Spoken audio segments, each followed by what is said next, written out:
हो रहा है। जब मैंने पीछे मुड़ी तो मेरे कमर पे उस आदमी का हाथ था और मेरा दुपट्टा वो ज्योति कुमार खींच रहा था। और जब मैंने उस आदमी को देखा ना तो वो मुस्कुरा रहा था। मैंने ऐसे दुपट्टा खींचा और मैं कुछ नहीं बोल पाई डर से कि मेरे हस्बैंड यहाँ पे है, मेरी माँ यहाँ पे है, ये लोग कुछ कर देगा।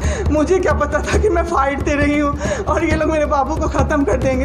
इतना ऑक्सीजन का किल्लत सर, मेरा बाबू डर गया बहुत ज़्यादा। ऑक्सीजन सिलेंडर देखता था और कहता था हाँ वो ख़त्म हो जाएगा, वो ख़त्म हो जाएगा। मैं कहती थी नहीं ख़त्म होगा बाबू। डेढ़ घंटे के लिए सर ऑक्सीजन सप्लाई बंद रहता था। क्या क्या हुआ है, किस अस्पताल में हुआ है? सर हम लोग नोएडा में रहते हैं, मैं और मेरे हस्बैंड।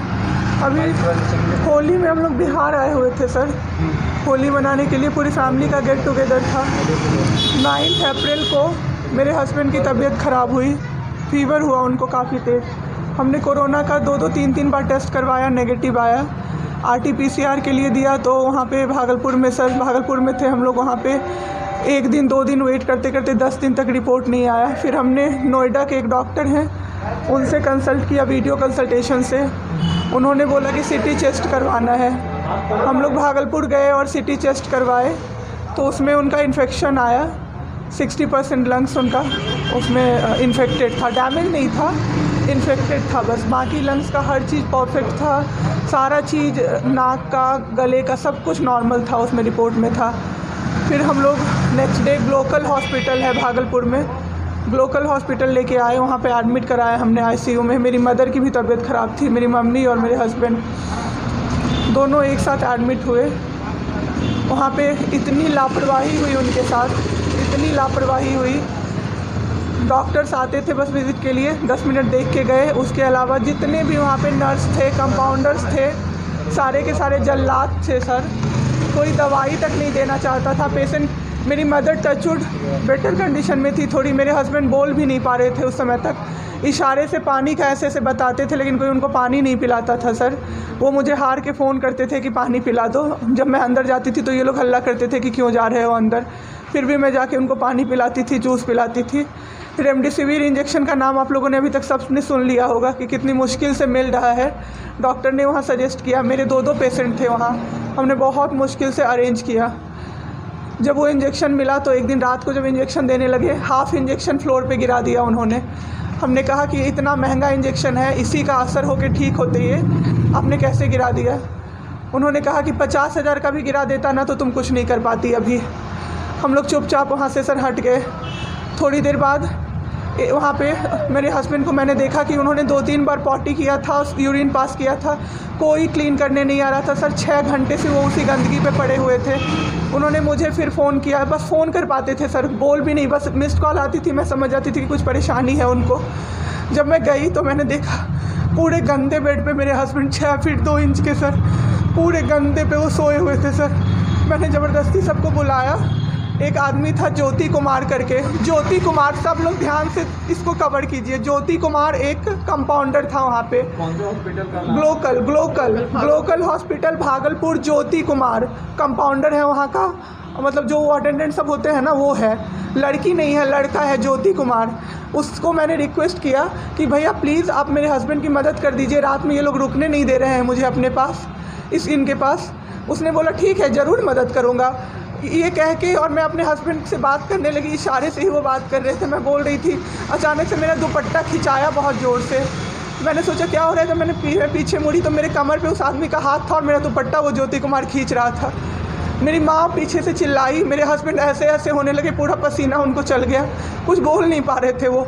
जब हम लोग ठीक थे ना, मैं बाहर निकलती थी ना, कोई मुझे ऐसे देखता था ना नॉर्मली ही तो कहते थे आँख निकाल लूँगा, क्या सोच के इसको देख रहे हो। और मेरे हस्बैंड उस दिन बेड पे पड़े हुए देखते रहे कि मेरी वाइफ का कोई दुपट्टा खींच रहा है। और जब मैंने उस आदमी को देखा ना तो वो मुस्कुरा रहा था। मैंने ऐसे दुपट्टा खींचा और मैं कुछ नहीं बोल पाई डर से कि मेरे हस्बैंड यहाँ पे है, मेरी माँ यहाँ पे है, ये लोग कुछ कर देगा। इस डर से मैं कुछ नहीं बाहर निकली। मैं बाहर निकल के मैं दम से बैठ गई। वो आदमी मेरे पास फिर आया, मुस्कुरा के बोला मैं ध्यान रखूँगा। मैंने बोला ठीक है भैया आप ध्यान रखना। मैंने कुछ नहीं बोला उसको, कुछ भी नहीं। 2-3 दिन बाद ऐसे ही कोई कोई सुविधा नहीं, कुछ नहीं। मेरे हस्बैंड की तबीयत उस दिन से बिगड़ी जब रात के 2 बजे में मेरी मदर के बगल वाले बेड पे एक अंकल, मास्क उनका हट गया था और वो अंकल चिल्ला चिल्ला के नर्स को बुला रहे थे और मेरी मम्मी चिल्ला रही थी, जल्दी आइए ये मर जाएंगे, जल्दी आइए ये मर जाएंगे। कोई नहीं आया और अंकल ने दम तोड़ दिया। ऐसे 3-4 लोग उस 2-3 दिन के अंदर दम तोड़े हैं बिना केयर के, बिना नर्स के आए। सारी नर्स टेबल कुर्सी लगा के सो जाती थी, कहती थी पागल हो गए हैं हम ही, अब मर जाएंगे इस कोरोना के चक्कर में, अब तो क्यों जॉब कर रहे हो, छोड़ दो, आपकी जगह कोई और आ जाएगा। उसके बाद वहाँ से बाई पैप वहाँ उस हॉस्पिटल में नहीं अवेलेबल था। मेरे हस्बैंड की तबीयत एक दिन बहुत ख़राब हो गई, उन्होंने मायागंज रेफ़र कर दिया, भागलपुर मायागंज हॉस्पिटल। हम लोग जब भी मायागंज आए, मायागंज की और हालत ख़राब, आईसीयू में 4 बेड था। मेरे हस्बैंड के बगल वाले बेड पे 4 लोग 6 से 7 घंटे में 4 लोग ख़त्म हुए। क्यों ख़त्म हुए? वो नर्स को बुला रहे थे, सिस्टर आ जाओ, दिक्कत हो रही है, दिक्कत हो रही है, और सिस्टर नहीं आती थी। एक अंकल तो बुलाते बुलाते उलट के गिर गए, पूरा सर फूट गया, ब्लड और मर गए वो अंकल वहीं पे। इतना मेरे हस्बैंड डर गए। शाम होते होते मेरे हस्बैंड की तबीयत अचानक से ख़राब होने लगी, पूरा ये सब ड्राई हो गया, एक लेयर वाइट कलर का जम गया उनके ऊपर, बहुत ज़्यादा तबीयत ख़राब हो गई। हम लोगों को समझ में नहीं आ रहा था कि हो क्या रहा था। अचानक से मेरे दिमाग में आया ना, डॉक्टर को कम से कम 5-6 बार मेरी बहन बुलाने गई है, क्योंकि कोई डॉक्टर था ही नहीं ड्यूटी। कब हुई आपके हस्बैंड की डेथ में? परसों। सुनिए मेरी बात, पहले पूरी कहानी मेरी सुनिए। मेरी बहन 5 बार 6 बार गई है बुलाने डॉक्टर को मायागंज में, तो डॉक्टर क्या कह रहे हैं, यार रात में भी सोने नहीं दोगे, रात में भी सोने नहीं दोगे। जब हमने देखा जाके सर, तो लाइट ऑफ, इमरजेंसी के नाइट डॉक्टर्स का लाइट ऑफ, और सब नीचे बिछा के मूवी देख रहे हैं और सो रहे हैं, और दरवाज़ा तक नहीं खोला सर। मेरे हस्बैंड की ऐसी हालत हुई, जब मेरी दीदी बहुत जाके चिल्लाई तब एक डॉक्टर आए वहाँ से, तो उन्होंने देखा क्या कि मास्क, उन्होंने ऐसे मास्क लगा होता है ना, उसमें एक ऑक्सीजन सप्लाई का पाइप होता है ना, वो पाइप ही नहीं लगाया था सर, बस मास्क लगा के छोड़ दिया था, ऑक्सीजन सप्लाई आ ही नहीं रहा था। जब बहुत कम हो गया तब वो डॉक्टर आए और पाइप लगाया, मेरे हस्बैंड तुरंत में ज़िंदा हो गए। उसी दिन से उनके दिमाग में वो ऑक्सीजन की किल्लत का डर बैठ गया सर। बहुत 7 घंटे बिना ऑक्सीजन के रहे सर, लड़ते रहे। फिर उस दिन इतना वो डर गए, वो बोले नहीं अब हमको कहीं बाहर लेके चलो। दिल्ली में सर हमने बेड का किया, बहुत पता नहीं था, दिल्ली में कहीं भी जगह नहीं था। हम पटना आए, राजेश्वर हॉस्पिटल में सर पटना आए। यहाँ पे इन्होंने कहा आईसीयू में अटेंडेंट नहीं अलाउड हैं, नहीं जाओगे आप। मेरे हस्बैंड रोने लगे कि मेरी वाइफ को बस भेज दो, वो रहेगी तो मैं ठीक हो जाऊँगा।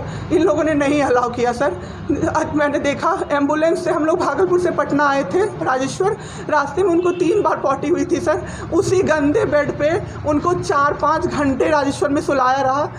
मैं 10 बार जाके बोली बाहर से कि सर प्लीज़ बेड क्लीन कर दीजिए, वो हम लोग देख लेंगे ना। एक डॉक्टर निकले, मैंने बोला, वो मेरे हस्बैंड अंदर से ना बोल नहीं पा रहे थे ना, अंदर से ऐसे कर रहे थे, बुला रहे थे सबको। मैंने कहा सर वो बुला रहे हैं किसी को बाहर से, तो एक डॉक्टर मुझे कहता है अरे छोड़िए ना, वो छोड़ा तो ऐसे ही बौखला रहा है जब से आया है। मैं उस समय कुछ नहीं कर पाई सर। उसके बाद उनका ऑक्सीजन लेवल जब 37 हो गया, तब मेरे साथ मेरी दीदी थी, मेरे जीजा जी थे और मेरे जेठ थे। तब मैंने अपने जीजा जी को बोला कि अब मेरे से नहीं रहा होगा, मुझे किसी तरह से अंदर भिजवाइए। तब उन्होंने ज़बरदस्ती मुझे अंदर भेजा और 37 से 74 मैंने कर दिया 10 मिनट में। मेरे बाबू का ऑक्सीजन लेवल मैंने बढ़ा दिया। उसके बाद इन लोगों ने मुझे बोला, मैंने बोला सर अटेंडेंट अलाउड है, सारे के अटेंडेंट बैठे हुए थे। तो एक डॉक्टर ने मुझे बोला अटेंडेंट अलाउड नहीं रहेंगे तो कैसे काम चलेगा, सब तो कोरोना से बीमार पड़ रहे हैं, हम लोग कितना देखें, हम लोग क्या मर जाए खांसते खांसते सबको देख के, बैठिए चुपचाप और देखिए।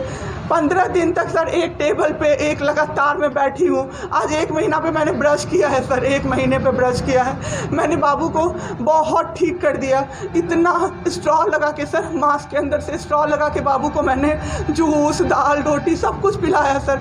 इतने ठीक हो गए ना कि जो डॉक्टर फर्स्ट डे बोला था ये बचेगा नहीं, वो डॉक्टर सर 3-4 दिन बाद कहता है टचवुड क्या कर दिया आपने इनके साथ, ये तो एकदम ठीक हो गए। गजब का फाइट दिया आप दोनों ने मिल के, मुझे क्या पता था कि मैं फाइट दे रही हूँ और ये लोग मेरे बाबू को ख़त्म कर देंगे। इतना ऑक्सीजन का किल्लत सर, मेरा बाबू डर गया बहुत ज़्यादा। ऑक्सीजन सिलेंडर देखता था और कहता था हाँ वो ख़त्म हो जाएगा, वो ख़त्म हो जाएगा। मैं कहती थी नहीं ख़त्म होगा बाबू। 1.5 घंटे के लिए सर ऑक्सीजन सप्लाई बंद रहता था। बाद में हमें पता चला ये लोग ब्लैक मार्केटिंग कर रहे हैं अंदर में ऑक्सीजन सिलेंडर का। जो अस्पताल वाले हैं ना, वो ऑक्सीजन सप्लाई बंद कर देते थे ताकि बेचैन होके लोग खरीदें उन्हीं से। हम भी खरीदे सर, मैंने भी खरीदा, क्या क्या करते, हमें भी तो चाहिए था। परसों सर सुबह में हमारे पास एक ही सिलेंडर था, पाइपलाइन बंद हो गया, मेरे हस्बैंड को बाईपैप लगा हुआ था, उनको 2 सिलेंडर से जाना था, एक ही सिलेंडर था। सिलेंडर मांगते मांगते कहीं नहीं मिला सर, मेरे हस्बैंड ख़त्म हो गए।